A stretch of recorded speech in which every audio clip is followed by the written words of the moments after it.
שלום לכולם, שמי סוניה ואני אומנית בלונים.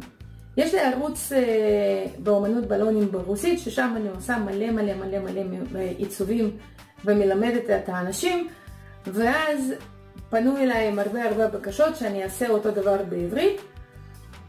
זמן מה לא רציתי לעשות את זה, ואז הוחלט גם למען החברים של הילדה שלי, גם למען הילדים של חברים שלי, וגם למען כל המייצבי בלונים שקיימים בארץ ולא רק. אני הולכת לחלוק בערוץ שלי את כל מה שאני יודעת, וכל מה שאני אלמד בעתיד אני גם מספר פה.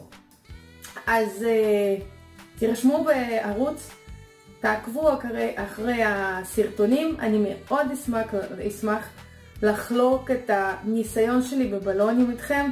הוא לא ממש גדול, אני סך הכל שנתיים עוסקת בבלונים, אני מאוד אוהבת את זה, זה הובי מטורף, וכל מה שאני יודעת אני אשמח לחלוק עם כל אחד.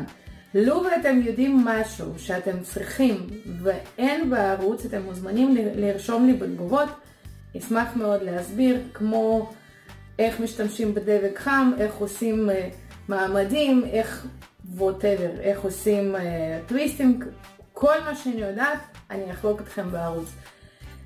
תודה שאתם איתי, תודה שנרשמתם בערוץ, שימו לייק, תירשמו בערוץ, תלחצו על פעמון ואז אתם לא תפספסו אף וידאו בערוץ. אני אומרת לכם להתראות עד לוידאו הבא, עד לסרטון הבא. מבלון קטן אפשר להגשים חלום גדול, ויחד איתי אתם תדעו איך עושים זאת. ביי ביי!